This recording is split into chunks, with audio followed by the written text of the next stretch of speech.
आज जो हमारे गेस्ट है यहां पर बैक स्टेज पर, उनकी जो एनर्जी है वो नेक्स्ट लेवल है। वो इंडिया के सबसे पॉपुलर मोटिवेशनल स्पीकर्स में से एक हैं। Please give an energetic and warm welcome to the one and only Sonu Sharma.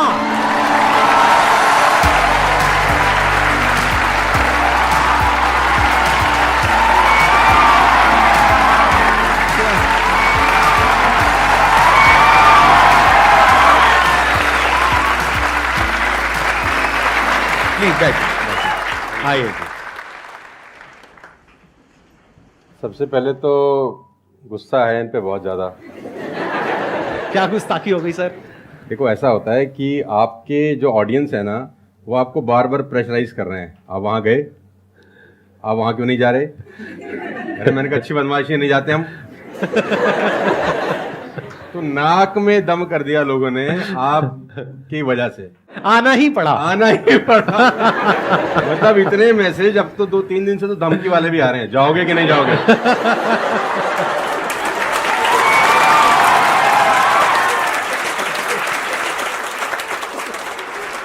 इस बहाने मिलना तो हो गया ना सर? इस बहाने मिलना हो गया। और मैं जानता हूं कि 2-2.5 महीने से हम लोग प्रोसेस में थे कि आपके से मुलाकात होगा, लेकिन अच्छा लगा बच्चों की एनर्जी देखकर और आपसे मिलकर वाकई में।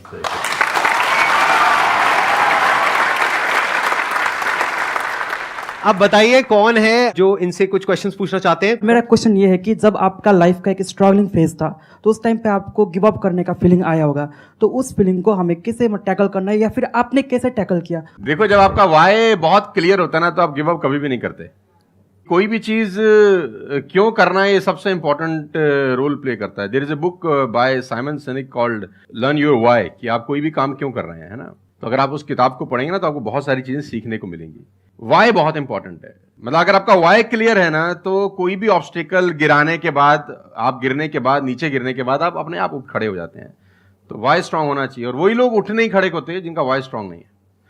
मैं एग्जांपल देके समझाता हूं आपको। अब फॉर एन एग्जांपल मैं आपको वुडन स्ट्रोक दूं, 2 फुट जिसका विड्थ हो और 30 फीट जिसका लेंथ हो, और आपको बोलूं मैं यहां से वहां आपको ट्रेवल करना है उसके ऊपर चल के, और मैं आपको 10,000 रुपये दूंगा, तो आप चल लेंगे बहुत आराम से। आप सवाल को ट्विस्ट करते हैं। अब उसी फट्टे को मैं 100 माले की 2 बिल्डिंग के बीच में लगा दूं, अब आप चलेंगे? लेकिन मैं अगर आपको अभी भी चलवा दूं तो आप अभी भी चलेंगे। अगर आपको पता हो कि दूसरी बिल्डिंग में आपकी बेटी है और उस बिल्डिंग में आग लग गई है, और मैं आपको 1 रुपया भी नहीं दूंगा, फिर भी आप चलेंगे? बिकॉज आपका वाई क्लियर है। जब जब आपका वाई क्लियर होता है ना, तो कोई भी ऑब्स्टिकल, कोई भी गिरावट आपको कभी रोक नहीं सकती। लेकिन जब वाई क्लियर नहीं होता, तो छोटी सी छोटी ऑब्स्टिकल भी आपको वापस ले जाती है जहां से आपने जर्नी स्टार्ट किया होता है। वाई इंपॉर्टेंट है। आप सबसे मेरा एक क्वेश्चन है, आप कैसे बनना चाहते हो? जैसे एक होता है कि जरा सा भी कोई थोड़ी सी भी प्रॉब्लम आई तो रोने लग गए, परेशान हो गए। एक ऐसी पर्सनालिटी आपकी हो सकती है कि आने दो, जो आ रहा है आने दो, देख लेंगे, संभाल लेंगे। वो किसके अंदर हो सकता है? जिसने बहुत सारी छोटी छोटी प्रॉब्लम्स को फेस किया है, वही तो बोल सकता है ना आने दो। इस बात को अच्छे से समझ लो कि स्ट्रांग बनते कैसे हैं। स्ट्रांग बनते हैं प्रॉब्लम से, फेलियर से, स्ट्रगल से, सक्सेस से नहीं। सक्सेस से तो दिमाग खराब होता है हम सबका। सच बता रहा हूं आप लोगों को। अभी आप लोगों के लिए सक्सेस बहुत इंपॉर्टेंट है ना। सक्सेस से कुछ नहीं होता है। सक्सेस जब मिल जाती है, हम अपने कंफर्ट जोन में चले जाते हैं और दिमाग खराब हो जाता है, ईगो बढ़ जाती है। बट एक्चुअल में एक इंसान अंदर से जो स्ट्रांग बनता है ना, वो बनता है ठोकरे खा खा करके, प्रॉब्लम्स को फेस करके, स्ट्रगल्स को देख करके।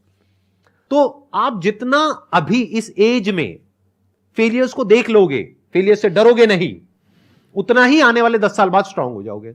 With all the respect and regard to everybody, आप देखेंगे कि जो सड़क किनारे बहुत सारे लोग रह रहे होते हैं ना, तंबू वंबू लगा के कुछ सामान बेच रहे हैं टाइप्स, वहां देखना उनके बच्चों का इम्यून सिस्टम बहुत शानदार होता है। वो सर्दी में, जनवरी की सर्दी के अंदर वो नंगा ही खेल रहा होगा सर, और हमारा पैम्पर्ड बच्चा ब्लैंकेट के अंदर उसको जुकाम हो जाता है जरा सा हवा लग जाए ठंडा। तो जो ठोकरे हैं ना, वो आपका इम्यून सिस्टम बहुत अच्छा बना देती हैं। सफलता, सही कह रहे हैं संदीप जी, कि दिमाग खराब करती है। तो ये जो 5-6 साल हैं, फ्रॉम 14 to 20 और 22, यहां तो आदमी की रगड़म पट्टी होनी चाहिए दबा के। मतलब उसके तो खून के आंसू आ जाने चाहिए कि जिंदगी में भगवान ने मुझे क्या दिया है। सही कह रहे हैं, बिल्कुल सही कह रहे हैं। बता रहा हूं अपना। हाँ, जो मैच्योर लोग रहते हैं, जिनको लगता है कि यार एक कुदरत टेस्ट ले रही है यार हमारा, वो तो खुद ही बोलता है, अगर 2-4 साल कुछ ना हो ना, ऊपर देख के बोलता है कुछ कर नहीं रहे क्या।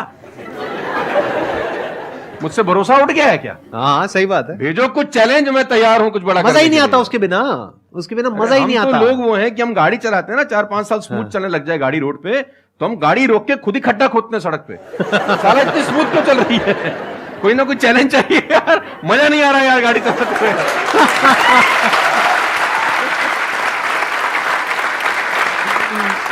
तो चैलेंजेस आपका इम्यून सिस्टम बहुत अच्छा करती हैं, और मेरे हिसाब से 14 और 20 साल का जो एज है, इसमें तो खूब पिटाई होनी चाहिए आदमी की, खूब रगड़ा पिट्टी होनी चाहिए, ताकि उसका इम्यूनिटी एक बार अच्छी हो जाए, बाकी का उसका जो 60-70 साल का जिंदगी है ना, वो लोहा हो जाता है। आपको खुद पे भरोसा रखना बहुत जरूरी है। दुनिया तो नहीं करेगी, ये तय है, दुनिया तो चड्डे में बम लगाएगी आपके। हाँ, तकलीफ ये नहीं है कि चड्डे में बम लगाएगी, तकलीफ ये है कि रिमोट भी अपने हाथ में रखेगी जब मन करे। हाँ, जब मन करेगी वो ठास। सही दुनिया बात पे है। भरोसा नहीं करेगी, ये तय है। लेकिन अगर आपने भी भरोसा नहीं किया अपने ऊपर, तो मुझे लगता नहीं है कि वो ऊपर जाएंगे तो वो खुश होगा। वो कहेगा मैंने क्या बना के भेजा था यार, तुमने साला खुद पे ट्रस्ट नहीं किया यार। मेरा ये मानना है कि आदमी पहाड़ की चोटी से गिर जाए ना, वापस खड़ा हो जाता है। ऊंट से गिर के भी खड़ा हो सकता है, लेकिन अपनी नजर में गिर जाए ना, फिर आदमी खड़ा नहीं होता कभी। हमारे को अपनी नजर में खड़ा होना है। मेरा एक क्वेश्चन है आपसे, ये जो आप अपने वीडियोस में बार बार साला साला बोलते हो, तो आपका साला एक्चुअल में है या नहीं है? नहीं, बिल्कुल है, हष्ट-पुष्ट है। कहते ना सारी खुदाई एक तरफ। एक्चुअली मैं उसको याद करता हूँ, लोग कुछ और वही मैं सोचते हैं। आजकल का जो दौर है ना, जो मुझे कई बार लोग बोलते हैं आप साला मत बोला करिए, लेकिन साला बोलने से जो वजन बढ़ता है ना बात में, वो कुछ और शब्द उसको भरपाई नहीं कर पाता। वो उसकी भरपाई नहीं हो पाती।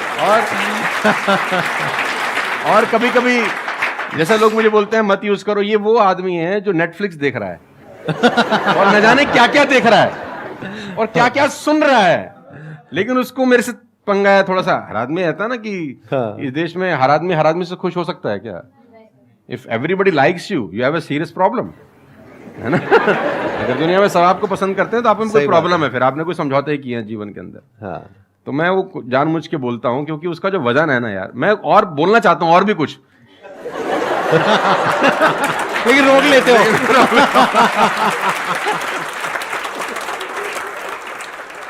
सर मैं एक क्वेश्चन करना चाहता हूँ कि जैसे लाइफ में सबके लिए सब कुछ क्लियर होती है, नॉलेज सबके पास है, क्लियर कट सब है सब रास्ते के लिए कि क्या करना है क्या नहीं करना। कुछ चीज़ें उनको रोकती है, पता है उसको भी वो क्या रोकती हैं क्या नहीं रोकती हैं, फिर भी वो चाह के वो बंदा आगे नहीं बढ़ पाता उन चीज़ों को लेके।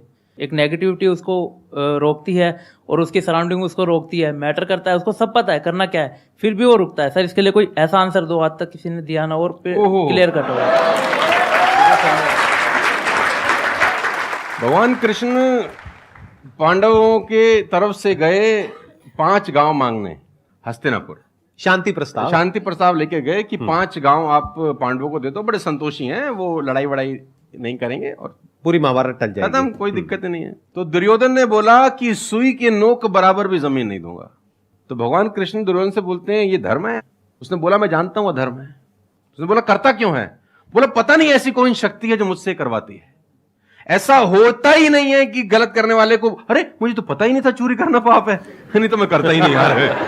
पता होता है। वो कहता पता नहीं ऐसी कौन सी शक्ति है जो मुझसे गलत कराने को मजबूर करती है और मैं करता जाता हूं। कुत्ता रहता है ना, जो कुत्ता, उससे परफेक्ट एग्जाम्पल नहीं है। कुत्ता अगर रोटी चुरा के कहीं से भागेगा ना, आप ध्यान दीजिए, गौर करिए, कहीं से चुरा के भागे तो वो 3 गली दूर जाएगा, चोरी से खाएगा कि कोई देख तो नहीं रहा, चुरा के लाया है। और अगर मालिक उसको अगर परोसता है, ध्यान से देखना, वो पहले पूंछ उठाएगा, 2 हाथ ऊपर के करेगा, थैंक्स बोलेगा, शुक्रिया अदा करेगा, और जहां परोसी होगी वहीं बैठ के खाएगा। कुत्ते को भी पता है ये ईमानदारी की रोटी है और उस कुत्ते को पता है कि सारा बेईमानी की रोटी है, वो 3 गली दूर जाके खाता है। कुत्ते को भी पता होता है क्या सही है क्या गलत है, तो इंसानों को कैसे नहीं पता हो सकता है? सबको पता होता है कि क्या सही होता है और क्या गलत होता है। बहुत बढ़िया। फिर भी लोग करते हैं। ऐसा हो नहीं सकता। Cigarette smoking is injurious to health, everybody knows ना। अब वो 40 साल तक साला चेन स्मोकिंग कर रहा है और उसके फेफड़े खराब हो गए, डॉक्टर ने बोला भाई तेरी वारंटी खत्म है, तू विल शील लिख ले, तू जाने की तैयारी कर ले। और ये डॉक्टर साहब को अगर इनोसेंटली बोल रहे, डॉक्टर साहब मुझे पता होता, भगवान कसम मैं पीता ही नहीं, बोल सकता है ऐसे? नो, उसको पता था। पता होने से कुछ नहीं होता। मैं अपनी ट्रेनिंग में बोलता हूं execution is the most powerful thing. आपको सब पता है, सुबह सैर करने से सेहत अच्छी रहती है, हर किसी को पता होता है। गरीब भी कर सकता है, अमीर भी कर सकता है, चप्पल है तो भी कर सकता है, नाइकी का जूता वाला भी कर सकता है, लेकिन फिर भी नहीं करता ना।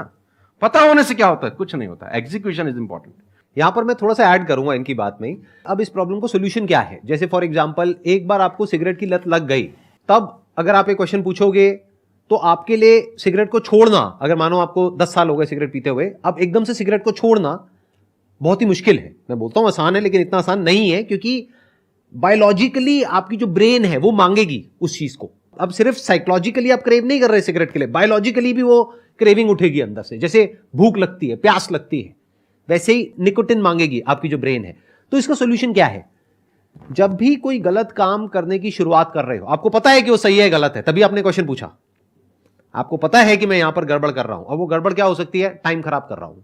एक बार आदत पड़ गई टाइम खराब करने की, उसके बाद बहुत मुश्किल हो जाएगा उसको छोड़ना।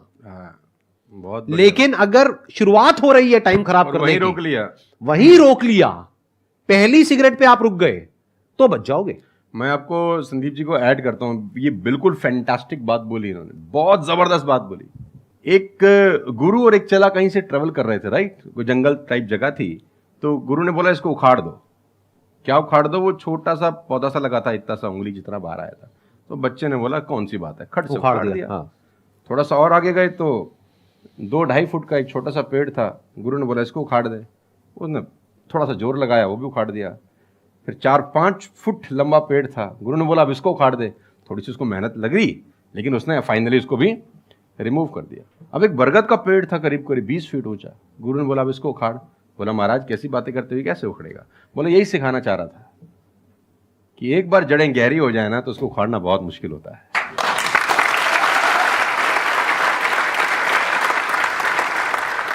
मेरा क्वेश्चन ये है कि जैसे कि हम पढ़ते हैं, मैं आजकल ये हो रहा है कि हम मैक्सिमम, हमारा फोकस ये होता है कि हम पढ़ेंगे और ये चीज़ मतलब जॉब करेंगे। लेकिन ये होता है कि जब वो नहीं होता हमारे से, तो हमें मतलब हमें कुछ बड़ा सोचना चाहिए कि हाँ अब इससे भी बड़ा कुछ हो सकता है, मे बी वो ना हो, कुछ बड़ा, मतलब अपनी थिंकिंग को कैसे बढ़ाएं, वॉस करें।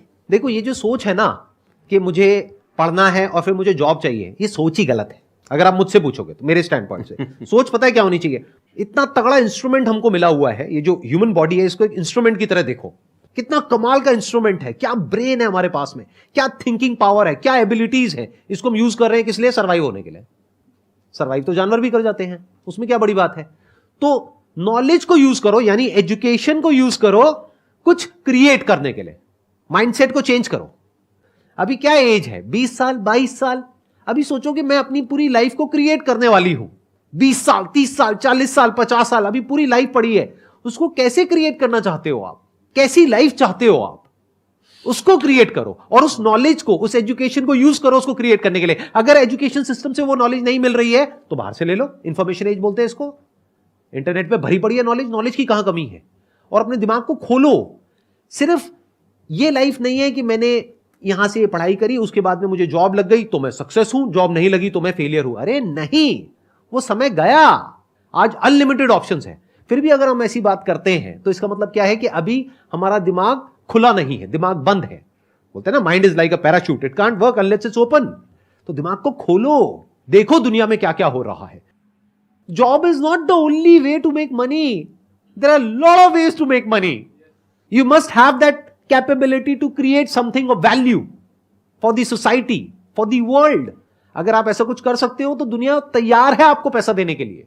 आप इसको ऐसे देखो, मैं आपसे एक क्वेश्चन पूछता हूं। आपकी लाइफ में मानो कोई बहुत बड़ी प्रॉब्लम है और वो किसी पर्टिकुलर प्रोडक्ट से या सर्विस से सॉल्व हो जाती है, आप पैसे दोगे या नहीं दोगे? देंगे।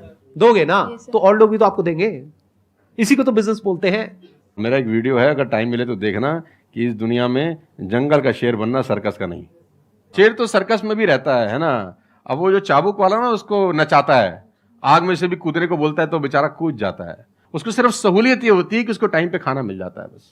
लेकिन जो जंगल का शेर है उसको कभी मिलता है, कभी नहीं मिलता। उसको रोज हॉन्ट करना पड़ता है। Every day when the sun rises उसको भागना पड़ता है शिकार के लिए, नहीं तो वो शाम का अपना सूर्यास्त नहीं देख सकता, मर जाएगा। डेली भागना है, डेली दौड़ है, डेली लड़ाई है, डेली जंग है उसकी। लेकिन सर्कस के साथ कोई जंग है ऐसी नहीं। उसको धूप की तकलीफ नहीं है, धूप उसको पड़ेगी नहीं, बारिश उस पर आएगी नहीं, सेफ सिक्योर है, मस्त रह रहा है, उसकी टेक केयर हो रही है। लेकिन साला कोई जिंदगी है? बच्चे भी पूंछ पे हाथ लगा के चले जाते हैं जब पूंछ बाहर घूम रही होती है। अब यही पिंजरा हटा दो, अब बच्चे को बोल हाथ लगाइयो, है ना? तो जिंदगी में बनना, तो जंगल का शेर बनना, चैलेंजेस होने चाहिए। आराम से 2 टाइम का खाना मिल जाएगा, वो तो सर्कस वाली कहानी है, मुझे सूट नहीं करती। जंगल में रहे, खाना मिलेगा नहीं मिलेगा लेकिन शान से जिएंगे। 100 साल की नालायक जिंदगी से 30 साल की साले शानदार जिंदगी ज्यादा अच्छी है।